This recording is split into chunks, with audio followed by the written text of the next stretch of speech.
सदगुरु कहते हैं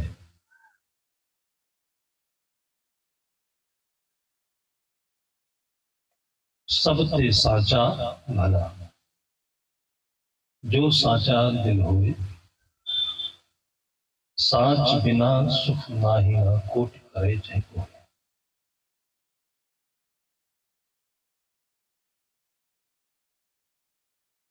सत्य क्या है? वो बाहर की बात नहीं है। सत्य वो तत्व है जिससे सारे समाधान प्राप्त किए जाते हैं, सभी विवाद समाप्त होते हैं, सब झगड़े मिटते हैं। सत्य वो चीज है। लेकिन हम लोगों ने अपने अपने मन के तरीके से सत्य को समझा। सत्य को ही नहीं, अक्सर हर चीज को हम अपने तरीके से देखते हैं, सुनते हैं, समझते हैं, हर चीज को। इसलिए कहावत है कि सत्य को समझना टेढ़ी खीर है।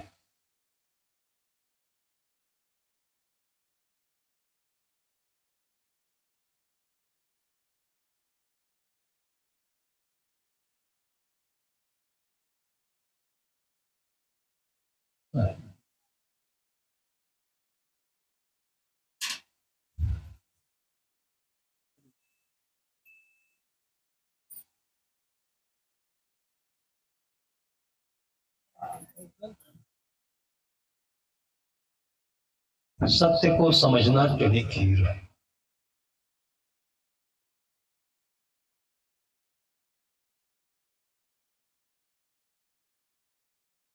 शब्दों में भी बड़े गूढ़ अर्थ होते हैं।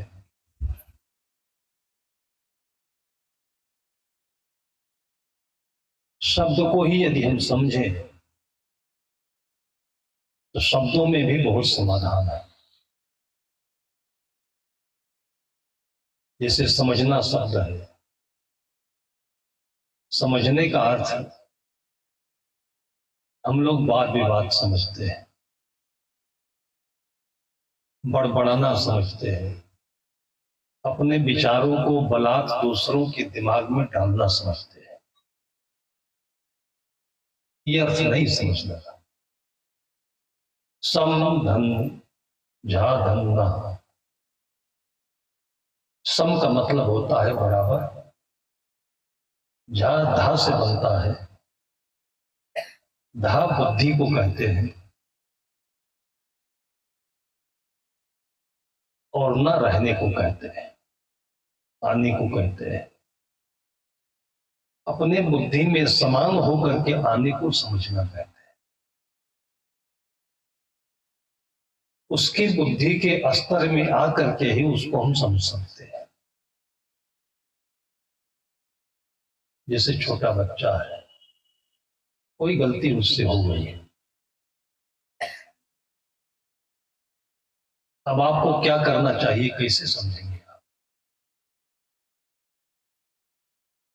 बड़ी आसान बात है कि आप अपने उस उम्र में चले आइए जब वो बच्चा है, जब आप बच्चे थे, और उस तरीके की नहीं तो किसी भी प्रकार की वैसी गलती आपसे हुई होगी, तब आप क्या अपेक्षा रखते थे? एकदम आपका क्रोध न्यूट्रल हो जाएगा, सम हो जाएगा। आप 80 वर्ष के हैं, बच्चा आपका अभी 8 साल का है, 18 साल का है, कैसे समझेंगे आप? 18 साल का 8 साल का बच्चा 80 साल होकर नहीं समझ सकता है। उसके क्या पता कि दादा को क्या कष्ट है, बुढ़ापे का क्या अनुभव होता है, इनकी तकलीफें क्या है। लेकिन आप तो समझ सकते हैं कि लड़कपन क्या होता है। आप उम्र घटाइए, बचपन में आ जाइए, बचपन में आकर के उसके समान होकर उसके सामने बैठिए, मन मक्खन हो जाएगा।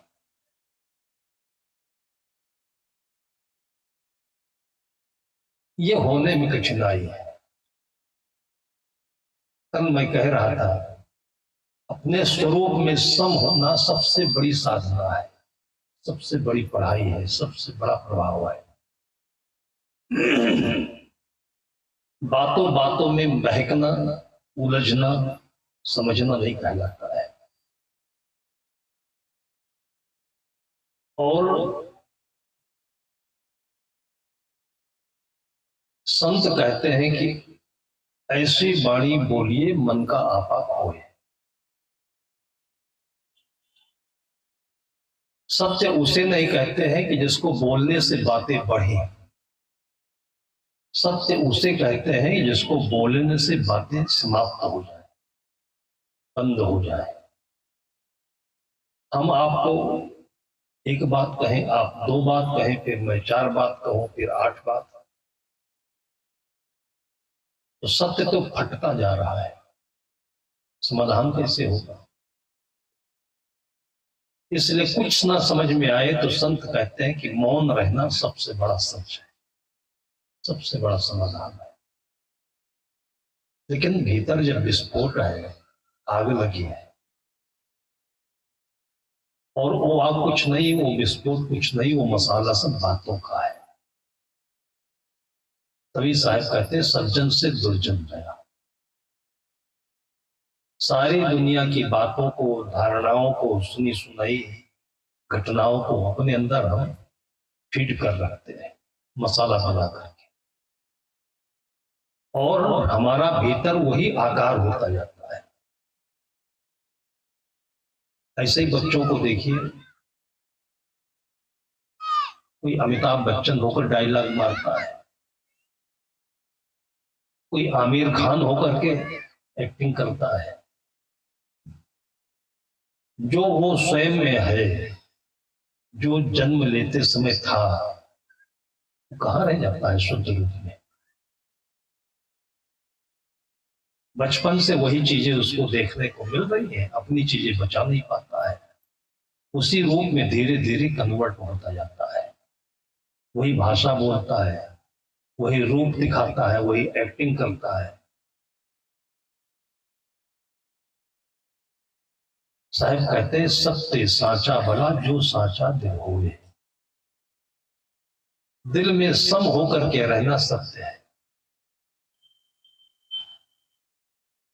दूसरी जगह साहब कहते हैं कुछ लेना न देना मगन रहना। इसी से आपका क्या मतलब है? आपके दो हाथ हैं, दो पैर हैं, दो आंखें हैं, दो कान है, दिमाग है, जो बड़े से बड़े लोगों के पास में है वो आपके पास भी है। अपना जीवन संभालने भर के लिए सब कुछ आपके पास है।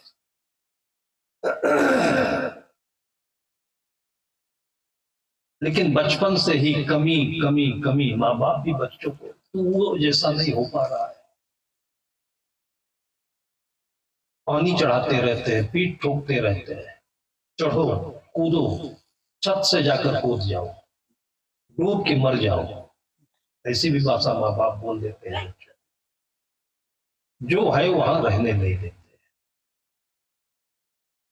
और जो है वही रहे तो कोई तरक्की नहीं होगी। ऐसा कुछ वहम मत पालिए। कल मैंने जो उदाहरण दिया था वो हमारे भक्त है, उनके स्वाभिमान को चोट लगी, स्कूल कॉलेज छोड़कर पढ़ाई चली आई। उनके भीतर जो था वही होकर बैठ गए, और आज वो अपने भाइयों को भी किसी की गुलामी नहीं करने दे रहे हैं, सब अपना बिजनेस करते हैं। ईमानदारी से 1 करोड़ रुपए हर वर्ष का वो जीएसटी पेमेंट कर रहे हैं। क्या नहीं मिला उनको? और हम कहते हैं कि ये भी ना हो, आपका बेटा आपकी आंखों का तारा आपके सामने रहे, आपकी सेवा करे, क्या करना? आपकी आंखों के सामने ही रहे, आपकी सेवा करे, घर में रहे, क्या दिक्कत है? वही साधु है, वही ध्रुव है। ध्रुव का अर्थ ही होता है अटल, जो अपनी जगह से डिगे नहीं। और ध्रुव को जन्म देने के लिए मां भी ऐसे होनी चाहिए, जो बातों से डिगती नहीं है, विचलित नहीं होती है। ध्रुव क्यों संन्यास्त हुआ था? तो तांदपाद राजा का बेटा और 2 पत्नियां थी। राजा की गोद में बैठ कर खेल रहा था। उसकी सौतेली मां, दूसरी पत्नी राजा उत्तानपाद की, उसको कोई बच्चा नहीं था, आगे होने वाला होगा, हो सकता था, लेकिन अभी से सिंहासन पर राजा की गोद में ये लड़का खेल रहा है, उत्तराधिकारी होने की चेष्टा कर रहा है। जलन की बात हो, उसके अंदर जलन पैदा हुई, उसके मुख से कटु शब्द निकले, अंदर में विस्फोट हो गया। और ये सब गैर बराबरी मानसिकता के कारण से सबके अंदर होता है। जो व्यक्ति जिस लायक है वो काम करे, काम हो। आपको बैठे बैठे देखने में खुशी क्यों नहीं होती है? कोई देश चलाए, कोई चलाए, देश बिगाड़े नहीं, देश चलाए। कोई घर गृहस्थी चलाए, छोटा बेटा चलाए, बड़ा बेटा चलाए, बिगाड़े नहीं, क्या दिक्कत है? लेकिन मानसिकता में ये समझ की कमी होने के कारण से अपने भीतर सम होकर के रहने में जो आनंद है उसको न समझ पाने के कारण से भटकते रहते हैं। ये हो जाएगा, वो हो जाएगा, बिगड़ जाएगा। सौतेली मां ने गुस्से में आकर उसको खींच के बाहर कर दिया गोदी से, कुछ शब्द बोल दिया। अभी से उत्तराधिकारी बनने की चेष्टा कर रहा है। अब बच्चा 5 वर्ष का, अभी कुछ समझता नहीं है जो, उसके लिए तो मां थी। वो फटकार सुनकर वो रोता हुआ अपनी मां के पास चला गया। रोने का कारण मां ने पूछा तो बस इतना ही बताया कि मां ने मुझे बांह पकड़ करके घसीट दिया, पिताजी की गोदी से बैठने को मना कर दिया। अब मां के अंदर क्या विचार आया? स्वाभाविक जो आम धारणा है यही विचार होता कि जाकर उससे झगड़ जाते, हक और अधिकार की बात करने लगते। आज छत्तीसगढ़ में बेटियों को पिता की संपत्ति में हक मिलने लगा, झगड़ा बढ़ा नहीं। और ये तो वैसे हो गया कि जैसे हड्डी डाल करके कुत्तों को लड़ा देगा। अगर समझदारी आपके अंदर में है, समान होकर आप बैठे, तो आपके घर में एक बहू आई, आपके घर से एक लड़की गई। अगर आप अपनी लड़की को हिस्सा देते हैं तो बहू का हिस्सा पाते हैं। न देना हो न पाना हो तो क्या दिक्कत है? सरकार ने भी नहीं सोचा होगा, और सोचा होता तो ऐसा क्यों करती सरकार? हमें तो यही लगता है कि कुत्ता, बहुत सारे आपस में बैठे थे, आराम से हड्डी डाल दी कुत्ते लड़ने। आपकी बेटी कहीं जाकर के एक हिस्सा तो पा रही है। बल्कि सरकार को यह करना चाहिए कि जहां पर बहू जाती, बेटी जाती है, बहू होती है, वहां पर उसका हक लगे। और संभवतः अभी किसी प्रांत में ऐसा कानून नहीं है कि पति शराबी हो, जमीन बेच डाले और बहू रोक लगाए तो भी आए। बहू का भी हक होना चाहिए। किसी भी बात से जो पैतृक संपत्ति है उसको बिगाड़ने का किसी को हक नहीं होना चाहिए। कमाकर शराब पियो, लेकिन जो कानून बनाने वाले हैं कोई समबुद्धि तो है ना, समान दर्द को समझने वाले तो नहीं है। दिमाग में किसी की नकल आ गई, कोई विचार आ गया, और इसका क्या परिणाम है कि घर घर में लगभग झगड़ा है। जो बेटी रक्षाबंधन के समय जाकर भाई के हाथों में राखी बांधती थी, वही बेटी वहां का दुश्मन हो गई। कुछ लेना न देना मगन रहना, ले भी लेगी बांटा हिस्सा, ले भी लेगी तो लेकर कहां चली जाएगी, कितना खा लेगी, झगड़े में सब खत्म हो जाएगा।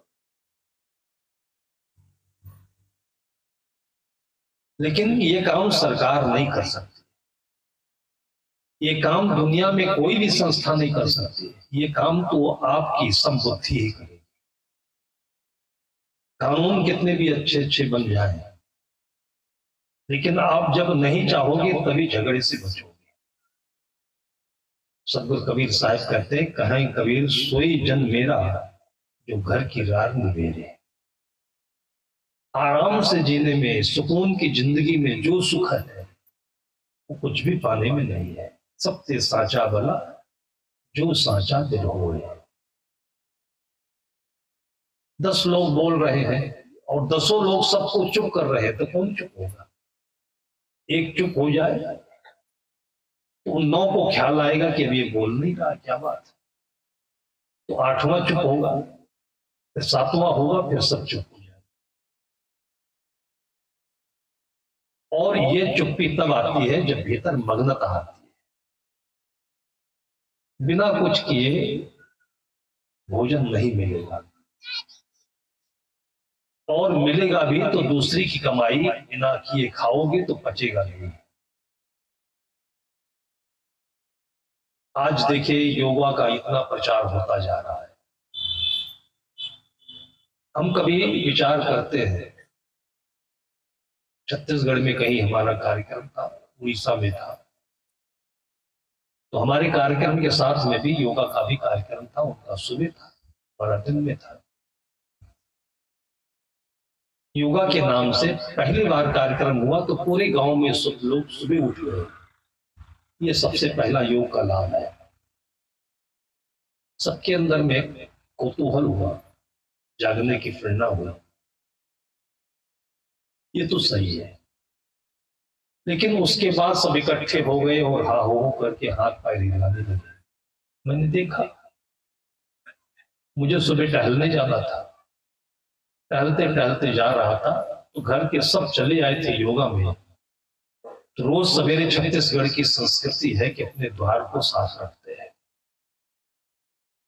पता नहीं किस समय भगवान का आगमन हो जाए। सबरी ने शायद ये संस्कार डाला होगा कि जब उसके गुरु दिवंगत होने लगे, सबरी रोने लगी, गुरु ने कहा कि बेटी रोती क्यों?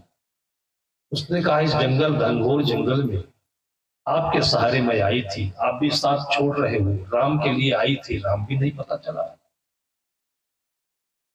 गुरु ने कहा, बेटी गुरु कभी मरता नहीं है, और तुम यहां पर हो तो यहीं पर राम मिलने आ जाएंगे, तुम जहां पर हो वहीं पर राम आएंगे। ये गुरु ने केवल सबरी से नहीं कहा था, सबरी जैसे सभी भक्तिमान प्राणियों से वो बोल रहे हैं, गुरु कभी मरता नहीं है, माता पिता कभी मरते नहीं है। और जिंदा रहते रहते बेटा अगर मर जाए, बेटे के अंदर का भाव मर जाए तो माँ बाप मर गए। बरसों बरसों बोलचाल नहीं होती, माँ बाप का खबर नहीं लेता, बेटा मर गए। भाव में जिंदा रहते हैं।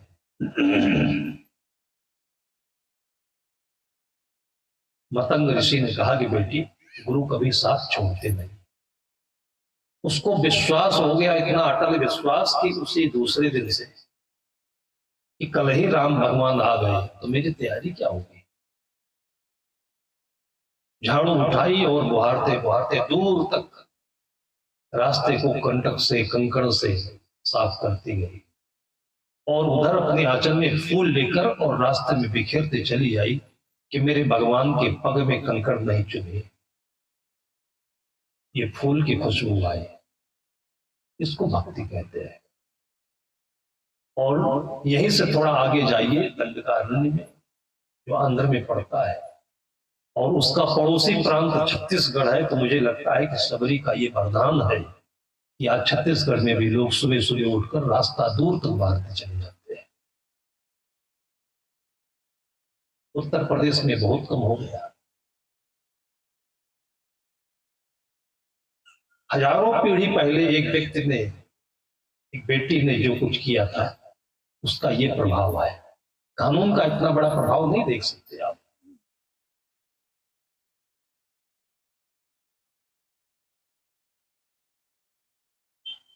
आपके द्वार पर मैंने देखा कि सब लोग योगा करने चले आए थे, तो एक बूढ़ी माँ थी, सोचे कि आज कोई बाहरने वाला नहीं तो मैं भी बाहर देती।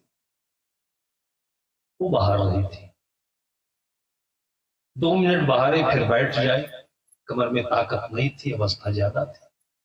मैं खड़ा हो गया, मैंने देखा घर में सुनसान है। फिर आसपास में पूछा तो पता लगा घर के लोग योगा करने चले गए। तभी तक उसका एक नाती था 10-12 साल का, उसको नहीं भाया होगा या योगा में नहीं गया होगा। वो घर आकर देखता है तो दादी बाहर रही थी। झट से उसने हाथ से झाड़ू पकड़ लिया, दादी आप बैठो मैं बाहर था। मुझे लगा कि अगर जीवन में सचमुच में कुछ योगा है तो इसी को कहते हैं। योग का अर्थ होता है दो दिलों का योग, दो तत्वों का समागम। योग का अर्थ होता है प्लस माइनस नहीं। दो दिल जहां पर एक हो जाए उसको योग कहते हैं। एक धन एक बराबर एक।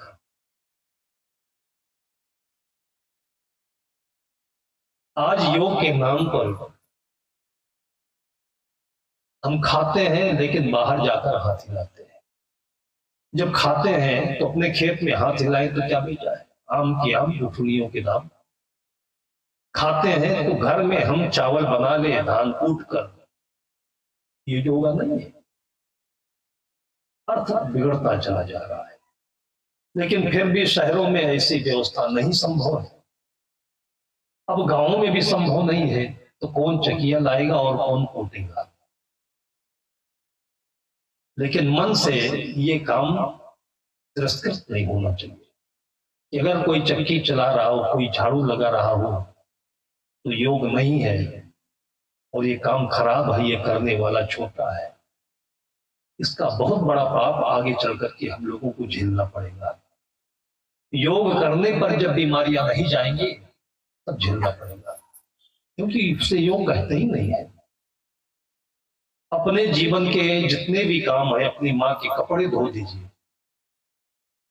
थाली मांझ साफ कर दीजिए, रसोई में कुछ काम कर दीजिए, पीछे बाड़ी है कुछ पौधे लगाइए, कुछ मिट्टी में आप चलिए, काम करिए, धूप लगे, हवा लगे, ये योग है और ये सत्य है। संत समझाते हैं कि जड़ चेतन दो सत्य है, अति प्रसिद्ध जग माए, जाके पारख के बिना बंधन छूटना है। बंधन क्या है? उलझना है बीमारियों में, विचारों में।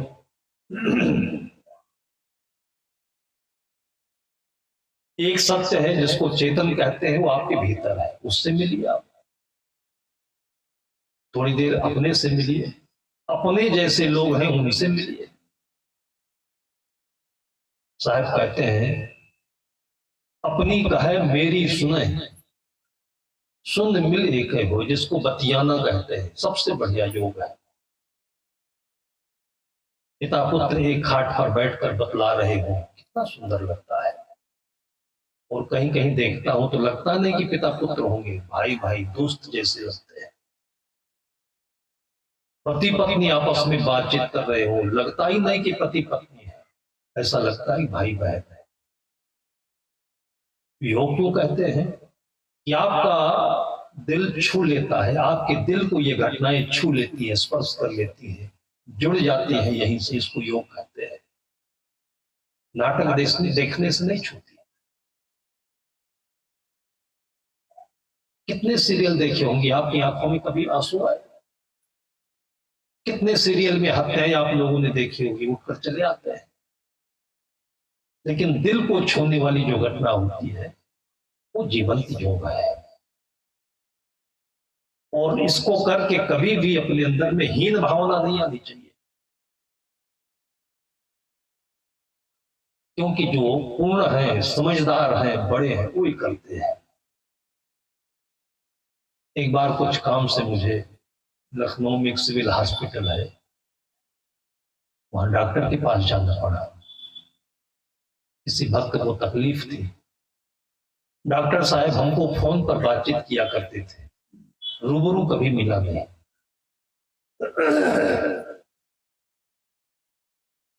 नाम पता था, हॉस्पिटल गया, उनके ऑफिस में मिले नहीं। लोगों ने बताया कि डॉक्टर साहब का निवास भी पास में है, आप वहां जा सकते हैं। उनके घर पर गया। सुबह सुबह का वक्त था। एक लुंगी पहले, उघारे बदन, जनेऊ, और हाथ में गोबर लगा हुआ था। गाय बली थी, उसका गोबर साफ कर रहा था। मैंने पूछा कि डॉक्टर यूसी द्विवेदी यही रहते हैं? बोला हाँ यही रहते हैं। मैं सोचा उनका कोई नौकर होगा। मैंने कहा कि उनसे मुझे मिलवाइए। उन्होंने कहा आप बैठिए, अभी मैं मिलवाता हूं। कुर्सी पर बैठ गया। हमारे ही देखते देखते उन्होंने गोबर साफ की, गाय को नहलाया, फिर स्नान करके आए, दूध निकाला। दूध गर्म करके ट्रे में दूध लेकर के आए, कहे महाराज जी प्रणाम, ये दूध पीजिए। सब कुछ वही है। मैंने कहा कि दूध तो मैं आश्रम से पी के आया हूं, और मुझे आप डॉक्टर साहब से मिलवाइए जिस काम के लिए आया हूं। तब ट्रे लिए खड़े और हंसते हुए बोलते हैं कि आपके सामने जो खड़ा है यही डॉक्टर यूसी द्विवेदी है। अगर आप होते इसकी जगह पर, आपका दिल छू जाता कि नहीं होता? इसको डॉक्टर कहते हैं, और ये योग है। किसी से भी तो आप मिलते नहीं, किसी के पास बैठते नहीं, कहीं होते ही नहीं है। इतनी दौड़ है, इतनी भागम भाग है। आपके घर में जानवर पला है, और ये सब बातें मैं अनुभव की कहता हूं। कि शाम को आप अपने जानवर बने ठाव पर जाइए, देखिए आप लोग दिन भर बहुत कुछ पाए भी हो, कमाए भी हो, खाए भी हो, पेट भी भरा है, लेकिन दिमाग नहीं भरा है। हलचल है, चूहा कूद रहे हैं, शिकायतें हैं। रात्रि में 9-10 बजे तक घर में खरमंडल रहता है। ऐसा लगता है कि अभी शनिचर घर से बाहर निकला नहीं है। और मैं इसी समय में कथा से उठ करके जहां पर ये जानवर बांधे जाते हैं, उसके आगे गहरा था, उसमें लवशंका की गई। तो देखा सभी गाय भैंसे आराम से मस्त बैठी और जुगाली कर रही है। मैं खड़ा हो गया, देखा।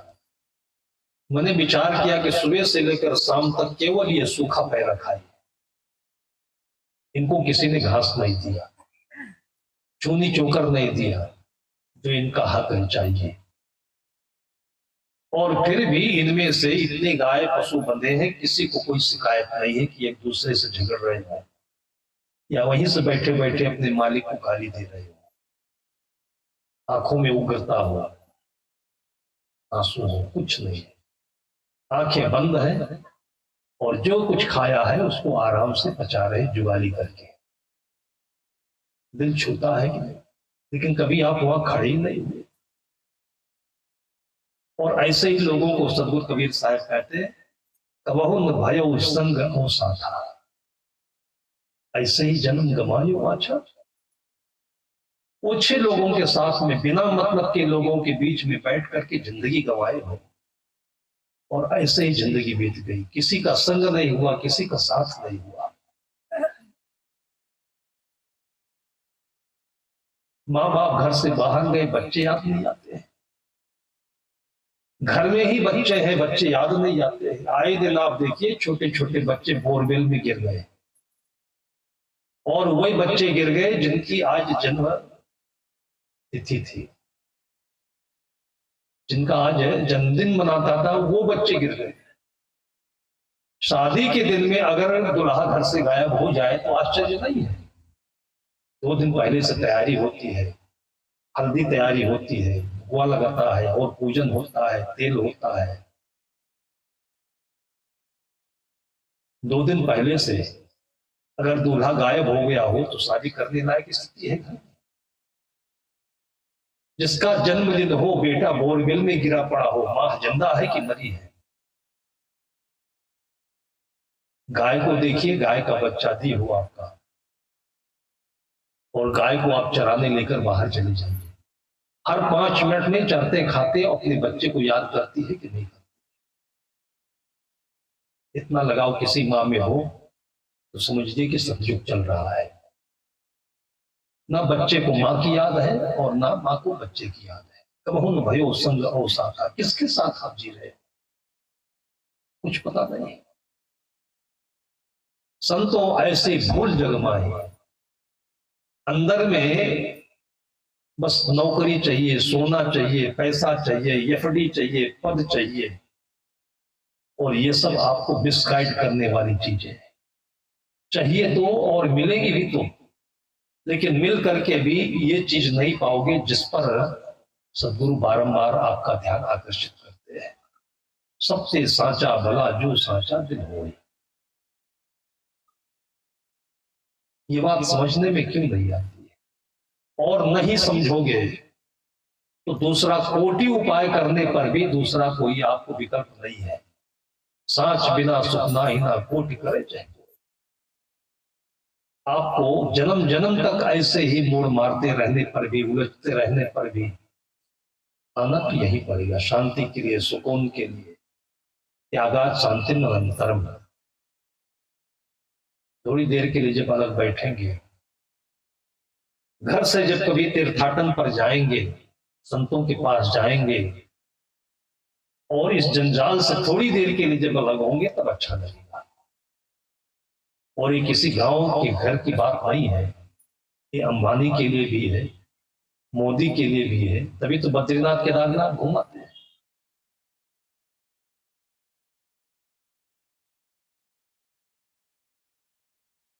समझने का अर्थ होता है अपने मन को, अपने चित्त को सम में ले आना, और कह करके किसी को समझाया नहीं जा सकता है। कह करके किसी को समझाया नहीं जा सकता है। समझाया तब जा सकता है कि ऐसी वाणी बोलिए मन का आपा खोए। एक बच्चा बड़ी शरारत करता था, बहुत शरारती था, सबको चिढ़ाता रहे, किसी को पीट दे, किसी का काम बिगाड़ दे। एक बूढ़ी माँ के साथ कुछ उसने ऐसे किया होगा, उपद्रव। मैंने देखा कि माँ खड़ी हो गई, माँ चिढ़ी नहीं। बच्चे को भी लगा कि मैंने तो उपद्रव की, इसको चिढ़ाया, ये कुछ बोली नहीं। जब माँ खड़ी हो गई तो बच्चा भी खड़ा हो गया, देखता रहा। आंखों में आंख मिलाकर थोड़ी देर बाद माँ ने इतना ही कहा, 10-12 साल का था। माँ ने इतना कहा, बेटे तू जब छोटा था तब तो बड़ा बढ़िया था, बड़ा सुंदर था। इतना ही माँ ने याद दिलाया कि तू छोटा था, बड़ा बढ़िया था, बड़ा सुंदर था। एकदम से तबीयत बदल गई उसकी, एकदम से तबीयत बदल गई, रोने लगा, माफी मांगने लगा, स्पष्टीकरण देने लगा कि दादी मैंने आपको कुछ नहीं कहा, गलती हो गई। साहब कहते हैं कि ऐसी वाणी बोलिए मन का आपा हो, समाधान हो गया। बोलने से ही समझौता नहीं होता है, मन में शीतलता आए। बोलने का क्या परिणाम होता है? हम लोगों के समाज में पुराने लोग एक कथा कहते हैं, भंडारा था, सभी संत भंडारा खाने चले गए। आश्रम पर एक संत रहते थे, सूरदास थे, चल नहीं सकते थे, कहीं जा नहीं सकते थे, वो रह गए आश्रम पर, और भंडारा खा करके 12 1 बजे 2 बजे लोग लौटे और सूरदास जी के लिए टिफिन में कमंडल में दाल है, पूरी है, सब्जी है और एक आइटम मीठा खीर बना था, वो लेकर के आए। लाया रखा और कहा सूरदास जी भोजन खाइए। तो सूरदास जी भंडारे के चक्कर में थे। पहले उन्होंने पूछ लिया कि बताइए बना क्या क्या है। आदमी का मन जहां टिक जाता है, जहां लग जाता है, बस उसी में चिपक करके आदमी का मन तरह तरह की कल्पनाएं किया करता है। बड़ा सुख होगा। चीजें वैसी नहीं होती हैं, चीजों का नाम जैसा होता है। और नाम से ही दुनिया में लोग बन भी रहे हैं, बिगड़ भी रहे हैं। महात्मा लोगों ने कहा कि आज दाल, पूरी, सब्जी, चावल और एक आइटम खीर बनी थी। उसने कहा खीर कभी खाया नहीं, खीर कभी देखा नहीं। कहा खीर कैसे होती है? सूरदास थे, उनकी भाषा समझना भी मुश्किल है। जिसने आंखों से कभी कुछ देखा नहीं, तो जितने उदाहरण है सब आंखों से देखी जाने वाली है। इसलिए संत वो भाषा बोलते हैं जो आंखों से देखी जाने वाली नहीं, दिल को छूने वाली होती है। और इसको सूरदास भी समझ जाते हैं। हमारे यहाँ सचमुच में एक संत थे, संत श्री शीतल साहब जी। वो बचपन से ही जन्मांध थे, दोनों आंखों से रहित थे। तो मैं जब जाता था, बंदगी करता था, उनके पैर छू लेता था। छूने नहीं देते, हाथ पकड़ लेते।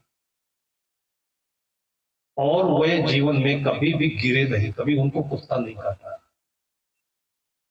जिनके दोनों आंखें हैं, वो कितने बार गिरे होंगे, कितने बार ठोकर लगी होगी, उनको लगी ठोकर। मैंने कारण पूछा, जब बैठते थे तो दिल की बातें हुआ करती थी।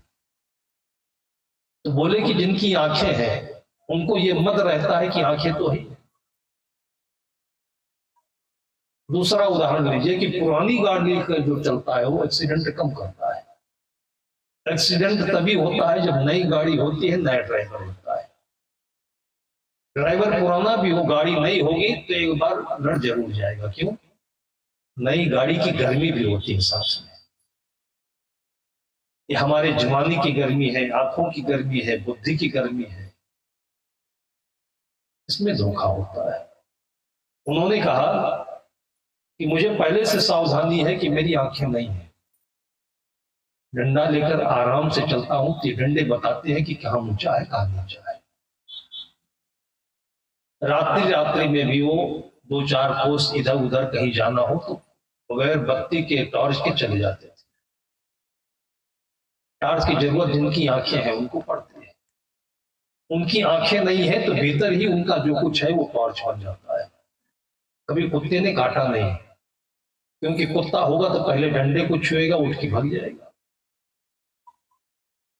1-2 बार मैंने चेष्टा की कि बंदगी किया और उनसे बोला नहीं कि हमारी आवाज पहचान जाएंगे, बोला नहीं। और उसके बाद जैसे वो हाथ हमारा पकड़े छुए तैसे बता दिया कि आप फलाने हो। इसको दृष्टि कहते हैं, इसको दर्शन कहते हैं। हमारे संतों का कपड़ा है, लंगोटी है, सब एक जैसा होता है। और जिनकी आंखें हैं सुखाते हैं तो लगभग बदल जाता है। उनका साफी वहां चला जाता है, उनकी लंगोटी वहां पहुंच जाती है। और वो बहुत संतों के कपड़े धोते रहे बहुत दिन तक। स्नान करने के बाद लोग अपने कपड़े बाल्टी में छोड़ देते थे, सबका धोते थे, धोकर सबका सुखाते थे। और रिकॉर्ड रहा कि कभी किसी का कपड़ा उनके हाथों से बदला नहीं है, आंखें नहीं थी उनकी। पूरी रामायण जैसे सदगुरु विशाल देव की जो रचना है, भवयान मुक्ति द्वार सतनिष्ठा नवनियम, सब कुछ उनको एकदम रटा हुआ था। अगला सुना देता था, उनको याद होता जाता था। गीता के भी कुछ श्लोक, रामायण की भी चौपाइयां। जिनके पास आंखें हैं, कान हैं, इस रास्ते से उसके भीतर की बहुत सारा टैलेंट है और ऊर्जा निकल करके बुद्धि को उसके भटका देता है। सूरदास जी बैठे थे, समझाने वाले बड़ा गरूर में थे और उनको समझाना शुरू किया कि खीर है। उन्होंने कहा खीर कैसे होती है? उन्होंने कहा खीर नहीं जानते हो, दूध से बनती है। उन्होंने कहा दूध कैसे होता है? दूध भी नहीं देखा उन्होंने। तो उन्होंने कहा दूध नहीं जानते हो, सफेद सफेद होता है। फिर उन्होंने प्रश्न किया सफेद कैसे होता है? कहा सफेद नहीं जानते हो, जैसे बगुला होता है। बगुला भी तो नहीं देखा उन्होंने। जब भी आप किसी को समझाना शुरू करेंगे तो यही होगा। आपको लगता है मैं समझा रहा हूं, और जितना आप समझाने की कड़ी पर आगे बढ़ते जाते हो उतना ही उसका वहम और आगे बढ़ता जाता है। उन्होंने कहा बगुला कैसे होता है? संत ने कहा जानते नहीं, बगुला टेढ़ा टेढ़ा गर्दनी वाला होता है। उन्होंने कहा टेढ़ा कैसे होता है? और वो संत घास काटने वाला जो होता है हंसिया, वो लेकर जा रहे थे घास काटने। अब कोई उदाहरण को समझ में नहीं आया तो वही हंसिया कहा देखो ऐसे होता है। और खीर के चस्के में थे, जुबान वहां खीर पर पहुंची थी, और उस चस्के में, उस आतुरता में उन्होंने जोर से हंसिया को पकड़ा और हाथ कट लिया। उसकी दरेती जो होती है धार, वो टेढ़ा टेढ़ा। तब संत ने कहा कि खीर इतनी टेढ़ी होती है तो आप लोगों के गले से कैसे उतर गई होगी? तब से कहावत सामने आई कि सत्य को समझना समझाना टेढ़ी खीर होती है। आप अपने बच्चों को समझाने के पीछे पड़े हो, किसी को समझाने के पीछे पड़े हो।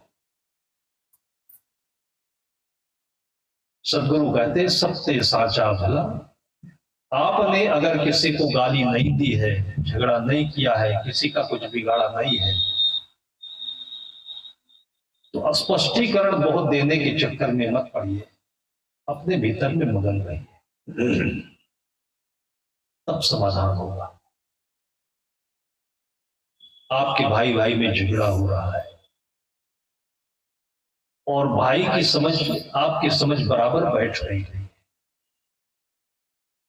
बैठ इसलिए नहीं रही है कि भाई भी दूसरों की बात सुनता है, मानता है, आप भी दूसरों की बात सुनते हैं, मानते हैं। अगर भाई भाई को मिलता और किसी से नहीं मिलता तो कभी झगड़ा नहीं होता। इसलिए साहब कहते हैं कि सज्जन से दुर्जन भया सुन काहो के हो। भारत पाकिस्तान के बीच में जानते हैं झगड़ा क्यों हो रहा है? झगड़ा है ही नहीं, राजनीति हो रही है। ना पाकिस्तान कभी भारत का बिगाड़ेगा, ना भारत पाकिस्तान का बिगाड़ेगा। दोनों ने अंदर से समझौता किया हुआ है कि हम लोग लड़ते रहेंगे, आप घबराइएगा नहीं। ऐसे होता है। लड़ना होता तो दोनों के पास परमाणु बम तैयार है, एक एक नहीं 150-150 परमाणु बम है, तो ये कहीं में दोनों समाप्त हो जाते हैं।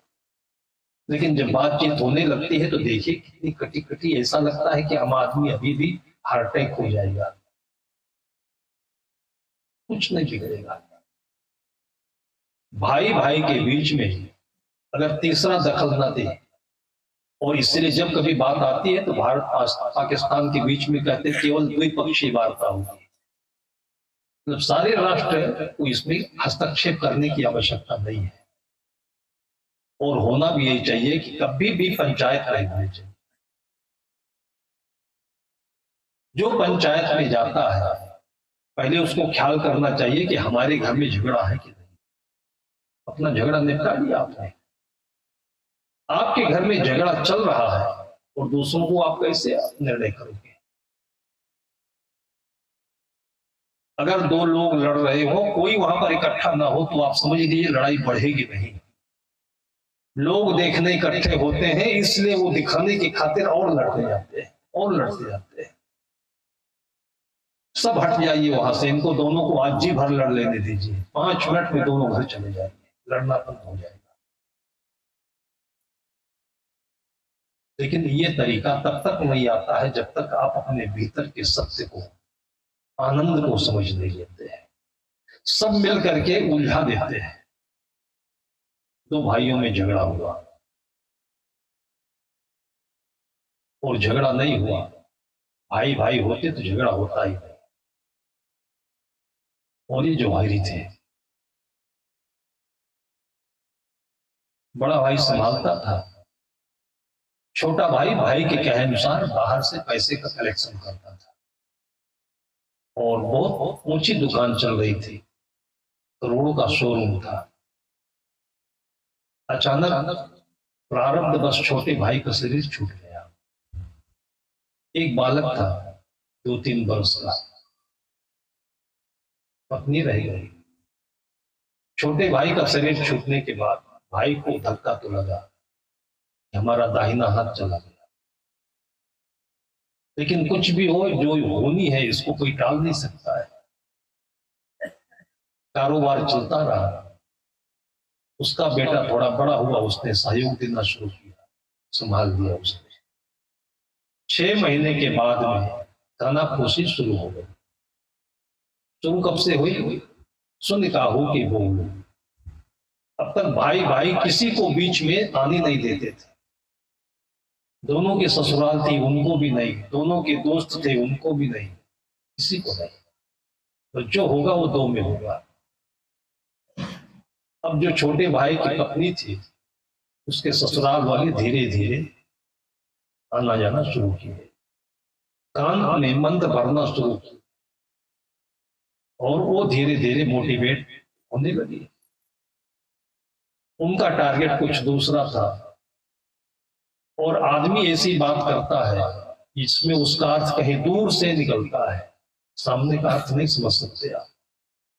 बहुत सारे ऐसे लोग हैं जो आपके पास आएंगे तो लगेगा कि आपका मदद सहयोग करने आए हैं, सुलझाने आए हैं। होता यह है कि आपको उखाड़ने आते हैं, आपकी नस काटने आते हैं। और पत्नी के सगे मायके वाले उसको कान फूंकना शुरू किए। कितना बढ़िया शोरूम चल रहा था, दोनों एक में होकर चल रहे थे। और जब उसके भीतर जहर भरा, विस्फोट हुआ, तब वो अनमन होनी शुरू हो गई। कभी खाए नहीं, कभी बोले नहीं। भाई को चिंता होने लगी, जेठानी को चिंता होने लगी। डॉक्टर को दिखाया, डॉक्टर का इलाज भी काम नहीं करे।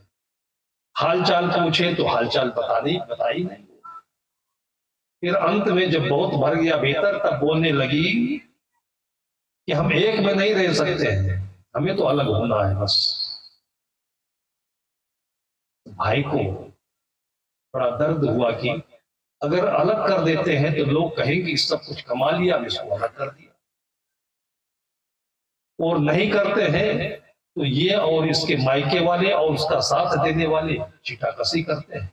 हक मार रहा है, अलग नहीं कर रहा है। ये धर्म संकट हर के जीवन में आता है, आएगा भी। ये अनिल अंबानी, मुकेश अंबानी के जीवन में भी आया है। और वो धर्म संकट संतों ने जाकर के दूर किया, झगड़ा बढ़ नहीं पाया।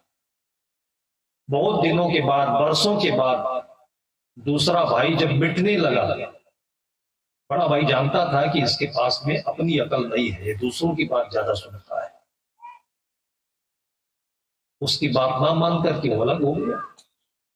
और जब डिफाल्टर होने लगा, कर्ज में डूबने लगा, तब वही बड़ा भाई उसके कर्ज को पूरा करके अभी अभी कुछ वर्षों पहले बचाया है उसने।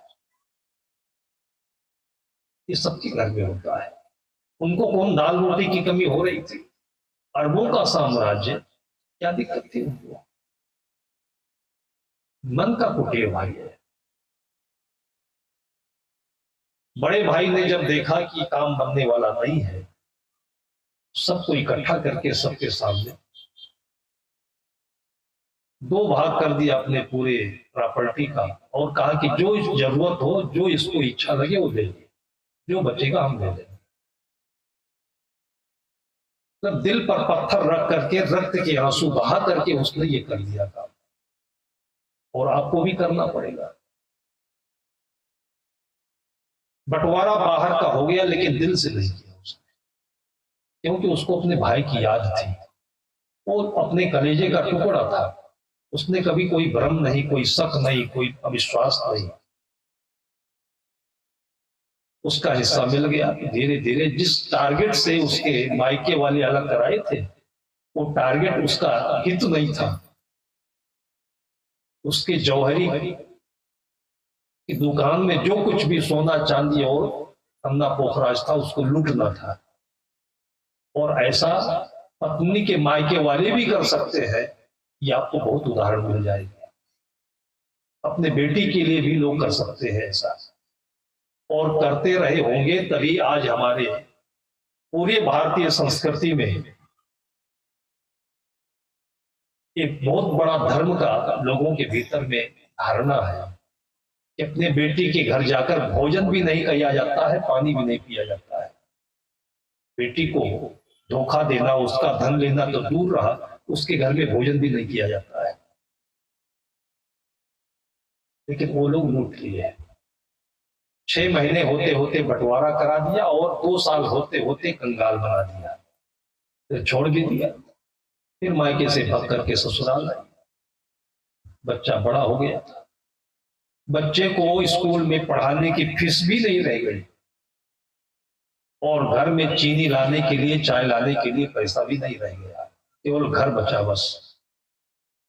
तब किसी विशेष काम से चारों तरफ से दुत्कारी हुई, धोखा खाई हुई वो बहू अपने बेटे से बोली कि जाकर के अपने अंकल से, अपने पापा से, एक हीरा बचा हुआ था उसके पास, और बोली कि ये हीरा दे करके इसको गिरवी रख करके पैसा ले आओ, घर का काम नहीं चल पा रहा है। लड़का लेकर गया हीरा, और हीरा पापा ने रख लिया और पूछा कि तकलीफ क्या है? बोला ऐसे ऐसे तकलीफ है। पूछने की आवश्यकता ही नहीं थी, वो तो सब अंतर चक्षु से देख रहा था कि बर्बाद हो रहा है हमारा घर।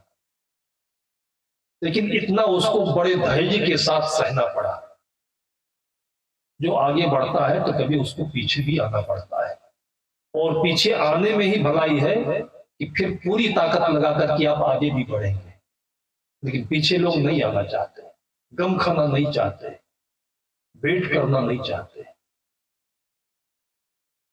इंग्लिश की एक बहुत सुंदर कविता, जॉन मिल्टन जो जन्म के अंधे थे,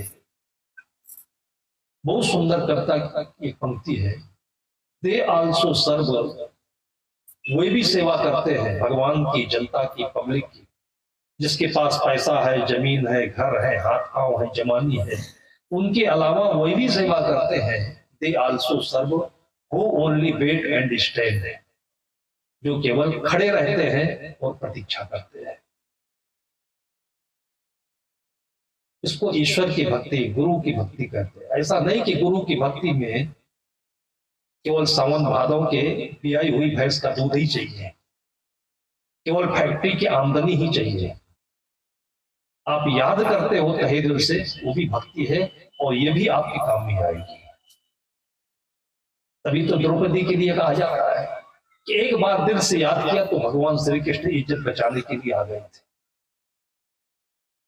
जब तक परेशान थी, जब तक कुछ और सोचती थी, तब तक नहीं हुई ये घटना। तो इंतजार किया, और जब घड़ी आई तो वही हीरा रख लिया, और बेटे से पूछा कि तुमको तकलीफ क्या है? चिंता मत करो, इसको बेचने की क्या आवश्यकता है, जितनी जरूरत हो तुम हमारे घर से ले जाओ, और तुम पढ़ते नहीं हो तो मेरे दुकान में आ जाओ, कहीं भी बाहर भटकने की आवश्यकता नहीं है। उसको 20-50 की सैलरी देना शुरू किया, और अपने शोरूम में रख करके उसको, जैसे उसका छोटा भाई था पारंगत जौहरी, वैसे उसको जौहरी बनाने का लक्ष्य रखा। फिर समझ लीजिए कि जैसे एक घर में 2 कमरे होते हैं, वैसे ही उसको अपना समझ करके फिर अपना कारोबार वैसे ही चालू रखा। 2-4 वर्ष बीतने के पश्चात जब देखा कि पक्का जौहरी हो गया, इसके पास थोड़ी पूंजी भी हो गई, तब उसने अपने उस भतीजे से कहा कि अब वो हीरा लेकर के आओ, अब हीरा को बेच देते हैं। तब गया अपनी मां से हीरा मंगा, हीरा लेकर के जब आया हो, मां से जैसे हीरा पाया अपने हाथ में, देखता है उस समय दूसरी आंखें थी जब बचपन में वो हीरा लेकर आया था। अब 10-5 वर्ष बीत गए हैं तो आंखें दूसरी हो गई। माँ के हाथ से जैसे हीरा पाया तैसे देखता ये तो हीरा ही नहीं है, ये तो नकली कांच है। हीरा लेकर के आया अपने पापा के पास। पापा से कहा कि यह हीरा बेचने लायक नहीं, इसका कोई पैसा नहीं है।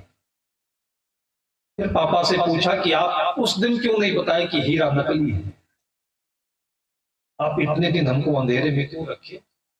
तब उसने कहा कि बेटा वो दिन दूसरे थे, वो तुम्हारी परिस्थिति के गरीबी के दिन थे, इसलिए नहीं बताया कि दुनिया भी कहती कि इसको ठगना चाहता है इसलिए असली को नकली बता रहा है।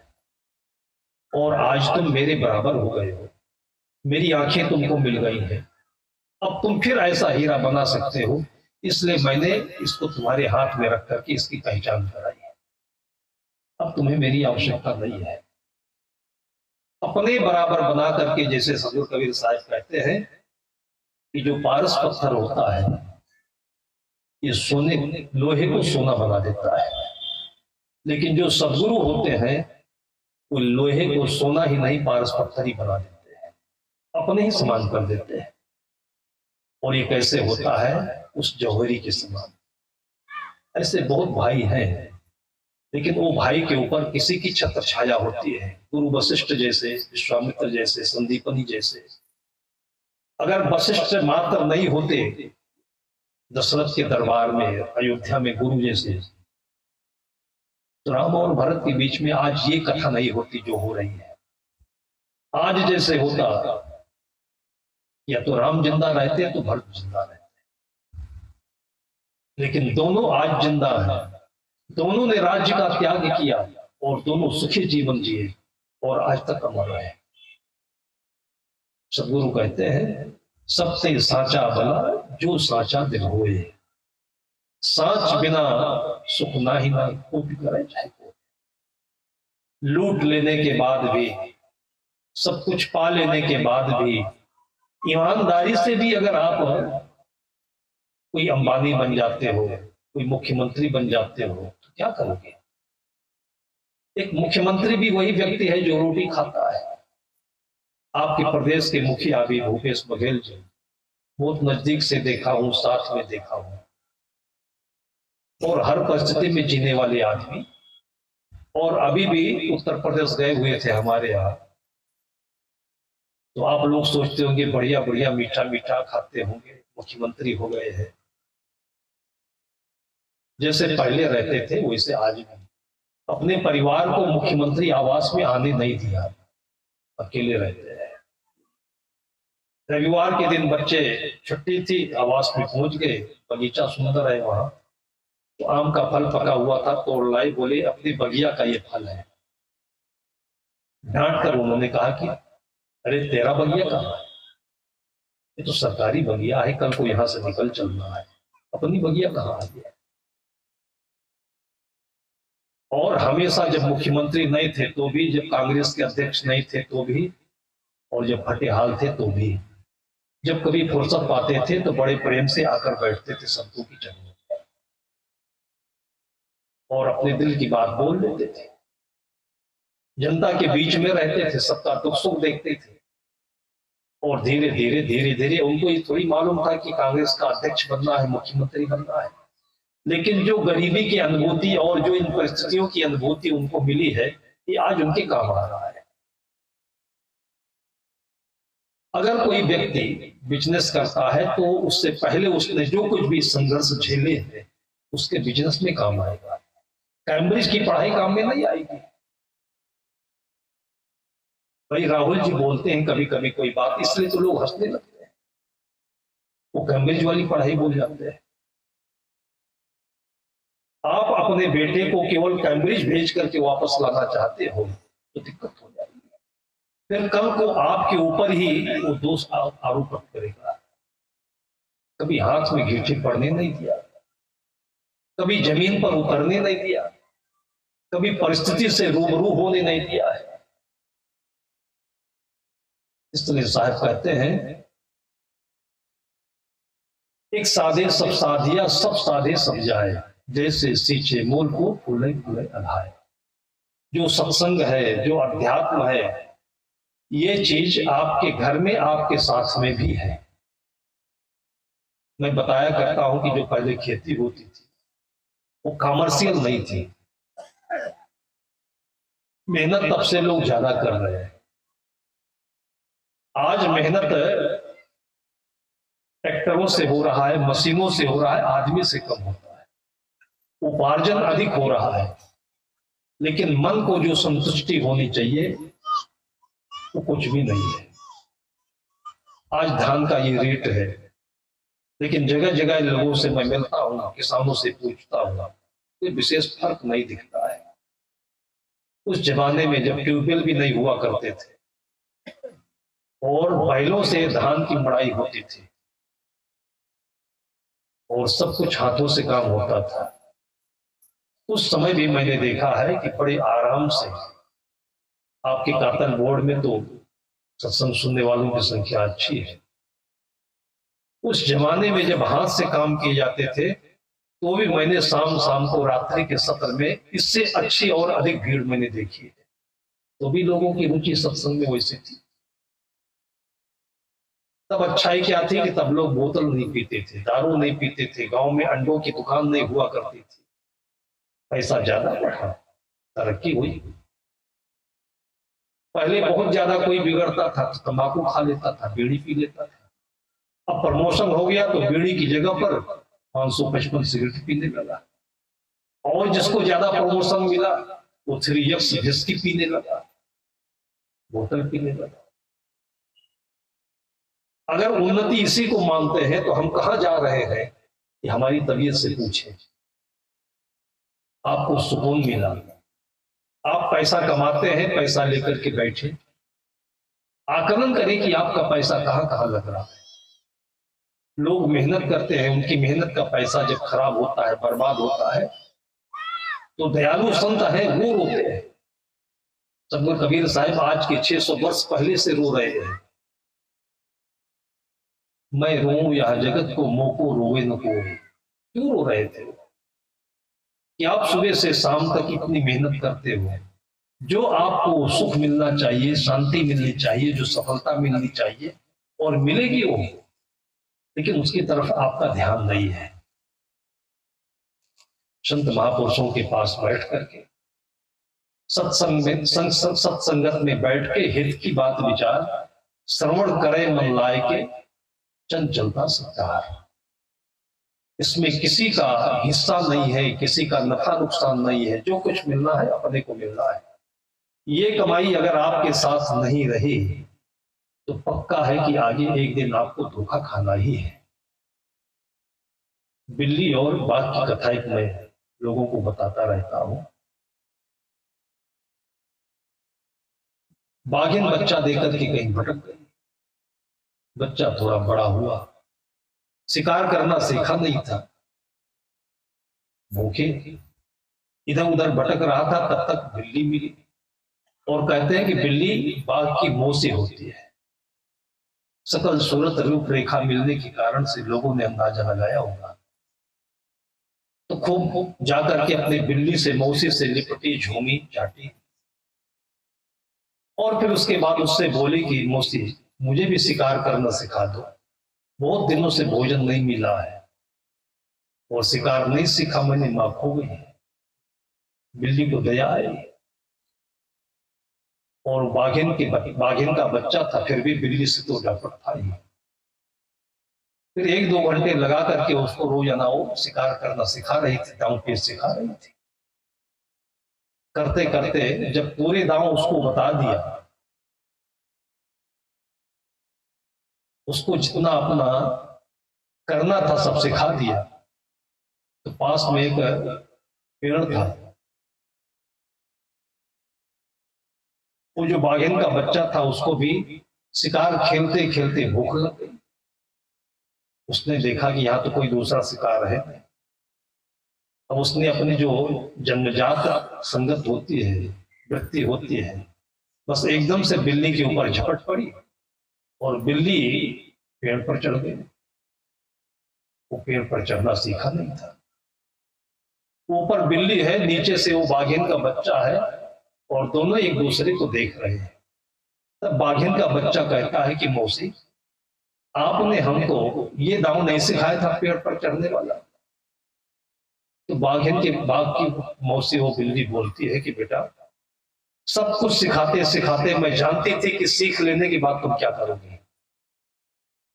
एक दांव मैंने इसलिए बचा रखा था कि सिखाने वाले से अपने को बचाने का भी दांव बचा रखना चाहिए। अपने बच्चों के बीच में, परिवार के बीच में, बिजनेस में, नौकरी में, राजनीति में, जहां भी आप रहो, लेकिन अपने को बचाने का दांव सुरक्षित रखिएगा, नहीं तो धोखा ही धोखा है। आप 1 घंटे सवेरे शाम अकेले में बैठ सके, मगन होकर रह सके, ये सबसे बड़ी आपकी पूंजी होगी, धरोहर होगी। ये धरोहर सबके पास हो और इसी के लोग धनी बने और यहीं से आपकी दोनों तरक्की होगी, स्वार्थ और परमार्थ की। संत महापुरुषों की तरफ से ऐसे ही आशीर्वाद के साथ मैं अपने वचन को यहीं पर विराम देता हूँ। बोलिए सतगुरु देव की जय।